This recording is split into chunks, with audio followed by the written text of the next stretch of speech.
قاضی ابو الحسین ابن عقبہ کہتے ہیں کہ میرے چچا کی بیٹی نہایت دولت مند اور امیر تھی۔ میں نے اس سے شادی کر لی اور اس کے مال سے استفادہ کرنے لگا۔ مال کی بدولت میں نے خفیہ طور پر ایک اور شادی کر لی۔ ادھر کسی شخص نے میری پہلی بیوی کو بتا دیا کہ میں نے دوسری شادی کر لی ہے۔ بس پھر کیا تھا، گھر میں طوفان آ گیا۔ میری بیوی سخت ناراض ہوئی۔ اس نے مجھ سے کہا کہ دیکھو، تم میری دولت استعمال کرتے تھے، آج کے بعد تم ایسا نہیں کر سکو گے۔ میں تمہارے گھر نہیں رہنا چاہتی۔ تمہارے لیے ایک ہی راستہ ہے کہ یا مجھے رکھو یا اس دوسری بیوی کو۔ مجھے رکھنا چاہتے ہو تو اسے فوراً طلاق دو۔ گھر میں یہ جھگڑا چلتا رہا۔ میں نے اپنی بیوی کو سمجھایا کہ میری کوئی دوسری بیوی نہیں ہے، تو اس نے کہا کہ اگر تم سچے ہو تو یوں کہو، میں تمہارے سوا تمام بیویوں کو طلاق دیتا ہوں۔ ادھر میں نے جس حسین نوجوان لڑکی سے شادی کی تھی، وہ خوبصورت ہونے کے علاوہ نہایت سمجھدار بھی تھی۔ اب میں دو کشتیوں کا سوار تھا۔ پہلی بیوی میری چچا زاد اور نہایت امیر تھی، مگر مجھ کو پسند نہ تھی، اور دوسری بیوی غریب مگر سمجھدار تھی۔ میں گھر میں لڑائی نہیں چاہتا تھا۔ پہلی بیوی نے میرا خرچہ بند کر دیا تھا۔ اب میرے لیے اس کے سوا کوئی چارہ نہ تھا کہ کوئی ایسا طریقہ اختیار کروں کہ میری پہلی بیوی بھی راضی ہو جائے اور اس کو تسلی ہو جائے کہ میں نے کوئی شادی نہیں کی، اور دوسری بیوی کو طلاق بھی نہ دینی پڑے۔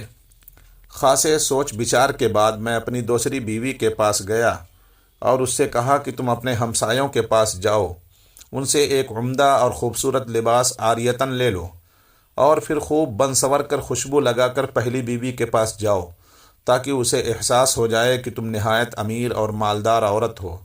ملاقات کے وقت خوب رو رو کر آنسو بہانا اور اس کے حق میں خوب دعائیں کرنا۔ جب وہ تمہاری کثرت گریہ وزاری سے متاثر ہو جائے گی تو یقیناً تم سے پوچھے گی کہ تمہاری مشکل و پریشانی کیا ہے۔ اب تم اس کو بتانا کہ میرے چچا زاد نے مجھ سے شادی کی ہے اور مجھے بتائے بغیر ایک اور شادی بھی کر لی ہے، اور میرا مال اپنی دوسری بیوی پر خرچ کرتا ہے۔ مجھے تمہاری مدد کی ضرورت ہے۔ چونکہ تمہارا خاوند قاضی ہے، اس سے میری مشکل اور پریشانی بیان کرو۔ میری سفارش کرو کہ میرے ساتھ انصاف کرے اور میرے شوہر کو عدالت میں بلا کر اس سے پوچھ گچھ کرے۔ جب وہ تمہاری بات سن کر تمہیں میرے پاس لے آئے گی تو باقی معاملہ میں خود سنبھال لوں گا۔ میری تدبیر نہایت کامیاب رہی۔ میری ہدایت کے مطابق میری نئی بیوی نے نہایت خوبصورت لباس زیب تن کیا اور ایک مالدار عورت کے روپ میں ہمارے گھر آئی۔ میں اس وقت گھر ہی پر تھا۔ اس نے آتے ہی زور زور سے رونا شروع کر دیا۔ میری پرانی بیوی نے اس کے آنسو پوچھے، اسے چپ کرایا، اس کی دلجوئی کی اور کہا کہ بہن بتاؤ تمہارا مسئلہ کیا ہے، کیوں رو رہی ہو؟ اب اس نے میرے کہے ہوئے الفاظ دہرا دیے۔ اس نے فوراً کہا، بہن میرا شوہر قاضی تو تمہارے شوہر سے بھی بدتر ہے، وہ بھی مجھے دھوکے میں رکھ کر شادی کیے ہوئے ہے۔ یہ کہہ کر وہ میری نئی بیوی کا ہاتھ پکڑے ہوئے غصے میں میری مجلس میں آئی اور کہنے لگی، اس بدنصیب بیوی کا حال بھی میرے ہی جیسا برا ہے، اس کی بات سنو اور اس کے ساتھ انصاف کرو۔ میں نے نئی بیوی سے پوچھنا شروع کیا، کیا بات ہے، کیا شکوہ لے کر آئی ہو؟ اس نے جو کچھ سکھایا پڑھایا گیا تھا وہ عرض کیا۔ میں نے اس سے پوچھا، کیا تیرے چاچا کے بیٹے نے تمہارے سامنے اعتراف کیا ہے کہ اس نے دوسری شادی کر رکھی ہے؟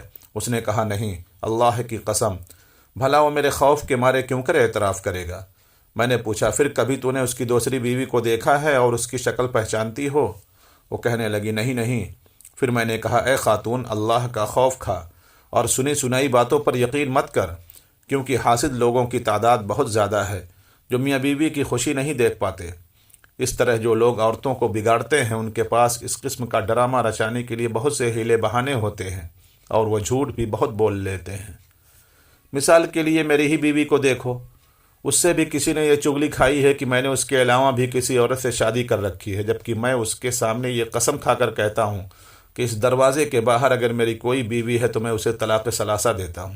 یہ سنتے ہی میرے چچا کی بیٹی یعنی میری بیوی اٹھی اور میرے سر کو بوسہ دیا اور کہنے لگی، مجھے اب یقین ہو گیا اے قاضی کہ تم پر جھوٹ باندھا گیا ہے۔ اس طرح میرا کام چل گیا، اور چونکہ میری دونوں بیویاں میرے پاس ہی موجود تھیں اس لیے میری قسم بھی واقع نہیں ہوئی، کیونکہ قسم تو کھائی گئی تھی کہ دروازے سے باہر موجود بیوی کو طلاق کی۔